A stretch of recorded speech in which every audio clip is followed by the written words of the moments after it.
Amados hermanos del grupo Edificados en la Palabra, reciban un fraternal saludo de paz a vosotros en el nombre de nuestro Señor Jesús. Les saluda a su hermano en Cristo, el hermano Jimmy Inglés, desde la República de El Salvador. En esta mañana, hermanos, tenemos el privilegio de parte de Dios de estudiar un tema que tiene que ver con un aspecto doctrinal que nos identifica como iglesia. Cuando nosotros miramos la forma en que la mayoría de veces algunos grupos cristianos oran, habremos notado que su forma de orar básicamente no tiene ninguna dirección. De hecho, también estudiábamos hace poco el hecho de si es correcto orarle o no al Espíritu Santo. Pues resulta que cuando nosotros, como les decía, miramos la forma en que algunos grupos religiosos oran, nos damos cuenta que no existe una dirección clara. A veces se ora al Padre en medio de la misma oración. A veces las palabras van dirigidas al Espíritu Santo, que según ellos es una persona, y a veces a Jesús, e incluso en algunos casos hasta se le ora a Satanás dentro de la misma oración. Por eso es que hay algunos pastores que dicen, dígale al diablo tal y tal cosa. Bueno, es un poco extraño, ¿no? Porque en la misma oración se está incluyendo a Satanás, se está dirigiendo hacia él. Sin embargo, cuando nosotros comenzamos a preguntarle a la Escritura cuál es la manera correcta de orar, a quién va dirigida la oración, encontramos instrucciones bastante claras que no dejan lugar a dudas, que de una manera directa nos demuestra qué es lo que Dios quiere que hagamos, a quién quiere que nos dirijamos al momento de orar. Así que para poder dar desarrollo a este tema, vamos a comenzar leyendo quizá el texto que podría ser el más emblemático cuando intentamos contestar esta pregunta, que es Mateo capítulo 6 y versículo 6. Mateo capítulo 6 y versículo 6. En esta porción bíblica que estamos a punto de leer, miramos a Jesús precisamente haciendo algo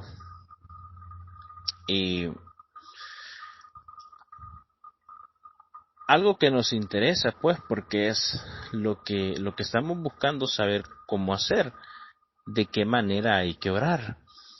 Y dice el versículo número 5, y cuando ores, no seas como los hipócritas, porque ellos aman el orar en pie en las sinagogas y en las esquinas de las calles para ser visto de los hombres. De cierto os digo que ya tienen su recompensa. Verso 6. Mas tú cuando ores, entra en tu aposento y cerrada la puerta. Fíjense ustedes lo que sigue, esta es la parte clave. Ora a tu Padre que está en secreto, y tu Padre que está en secreto te recompensará en público. Recuerden ustedes que en esta porción eso es lo que los discípulos solicitaron. Enséñanos a orar. ¿De qué manera o a quién hay que dirigir nuestra oración? Y el Señor les dice, bueno, cuando ustedes oren, háganlo en secreto y hablen con su Padre. Diríjanse a su Padre. En este caso, Entendemos entonces que al momento de orar tenemos que dirigirnos directamente al Padre y no a Jesús. Ahora bien, dice el versículo 7.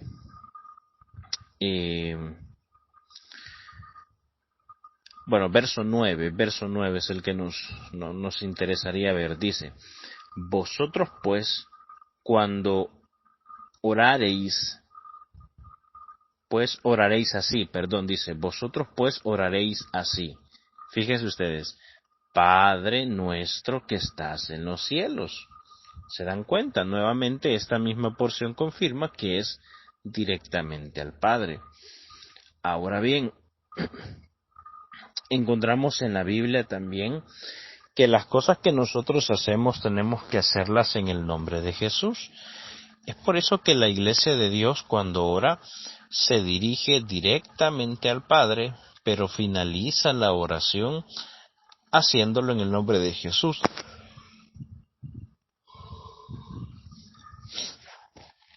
Y no, pues, estableciendo una comunicación directa con el Hijo. Bueno, si nosotros necesitamos otros versículos que confirmen esta misma idea que estamos planteando, podemos citar Efesios capítulo 3, verso 14 al 15. Efesios capítulo 3, verso 14 al 15.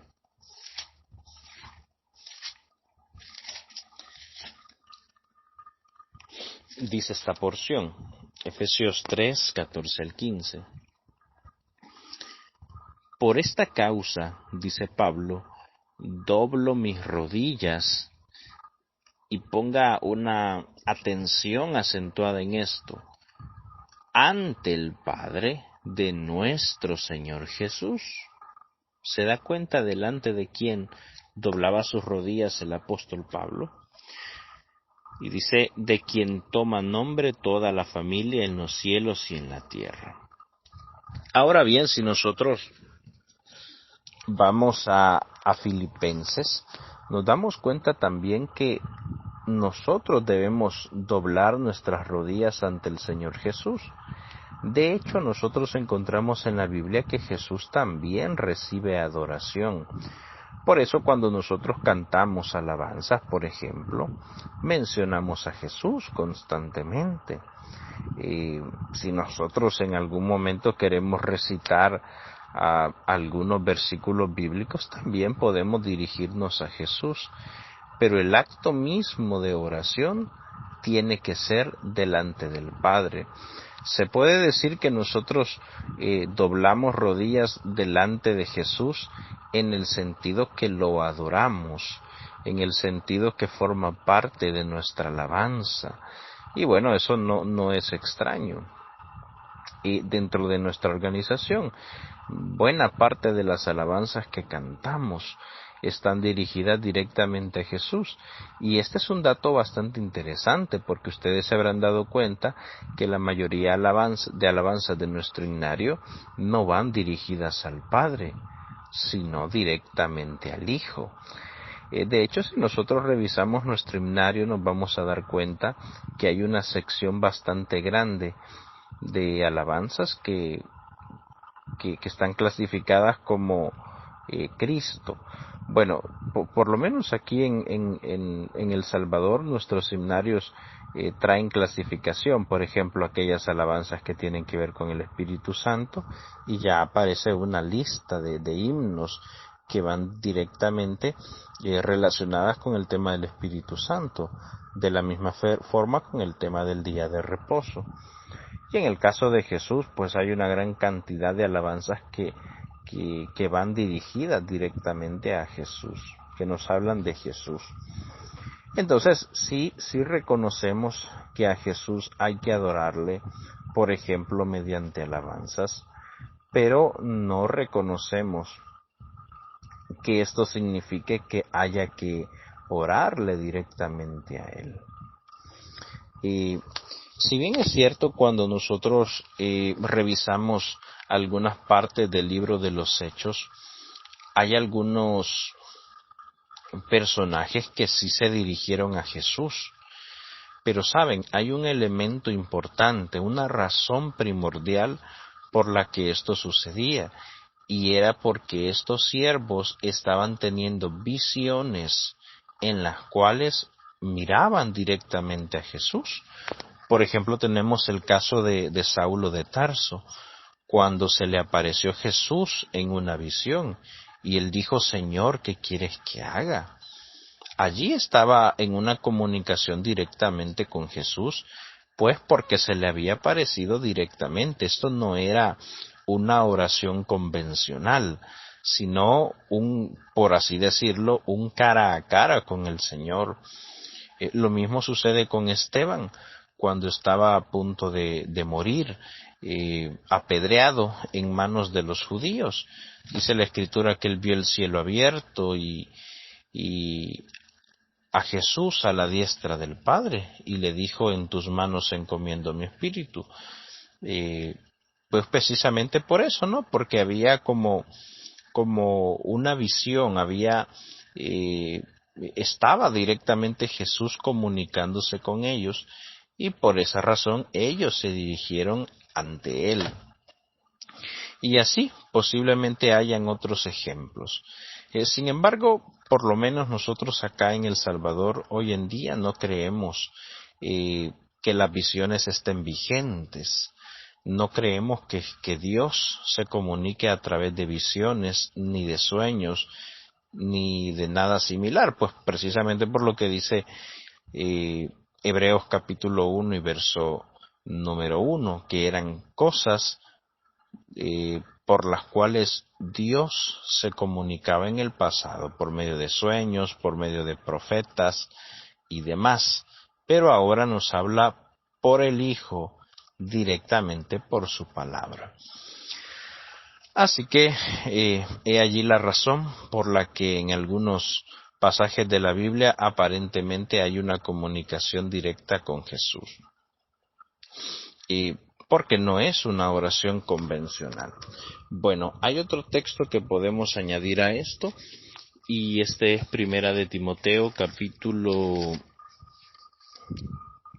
2 y versículo 5. Primera de Timoteo 2:5, que dice así: porque hay un solo Dios y un solo mediador entre Dios y los hombres, Jesucristo hombre. En este sentido, con este texto lo que estamos pretendiendo es darnos cuenta cuál es el papel del Padre y del Hijo en la oración. Ahora, nosotros como iglesia sabemos que el Espíritu Santo, y es algo que seguramente ya vimos en un tema anterior, el Espíritu Santo no es un ser personal, o dicho en palabras más simples, no es una persona. Por tanto, la deidad está compuesta por el Padre y por el Hijo, y son los únicos que tienen algún tipo de relación en el momento en que nosotros oramos. El Padre, hermanos, el Padre es el que está escuchando nuestras oraciones, porque es el soberano de todo lo que existe, y Jesucristo básicamente nos está sirviendo como un mediador. Recuerden ustedes que esto de tener acceso ante el Padre es algo innovador, que viene en el paquete de bendiciones del nuevo pacto, porque ustedes sabrán que antes no existía necesariamente una comunicación directa con el Padre. De hecho, el sumo sacerdote tenía ese privilegio principal de, por ejemplo, ofrecer sacrificios por el perdón del pueblo. Pero en este caso, ahora que estamos en el Nuevo Testamento, tenemos a Jesucristo como nuestro mediador, y ese es el papel que Él precisamente juega al momento de la oración.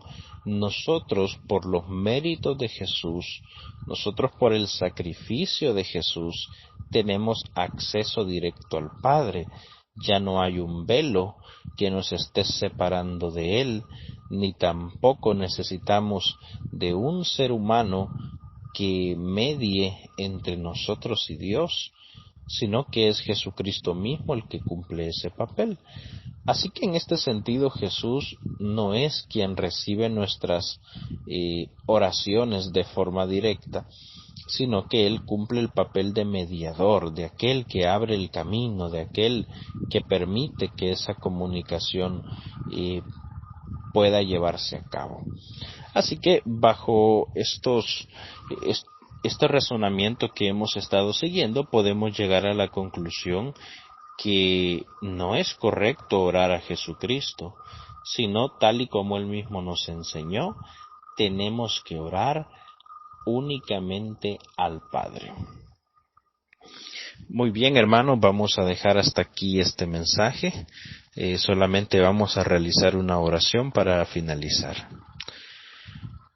Bendito y eterno Padre Celestial, te damos gracias por todas las bendiciones que nos has dado, Señor. Gracias por el tiempo de descanso que nos has regalado en esta noche que recién pasa. Y ahora, Señor, que podemos comenzar este día, te rogamos que por favor tu bendición siga presente con nosotros, que tú nos regales esa capacidad de ser hijos fieles, de ser obedientes, y sobre todo ahora que hemos aprendido a orar correctamente, ayúdanos a poner en práctica esto, Señor. Queremos hacer las cosas como tú quieres que las hagamos. Ayúdanos a seguir la dirección sagrada que tú nos has dado sobre la oración. Y te pedimos que en todos estos temas tan importantes que se han estipulado que podamos estudiar, que tu dirección no nos haga falta, que podamos tener ese entendimiento claro de cada uno de estos temas. Y por lo demás te pedimos, Señor, que por favor nos fortalezcas en esta batalla que tenemos siempre contra el pecado y nos ayudes a ser servidores, hijos tuyos, fieles en todo. Y eso te lo pedimos en el nombre de Jesús nuestro Salvador. Amén. Muy bien, hermanos, gracias por su atención prestada y que el Señor les bendiga mucho. Paz a vosotros.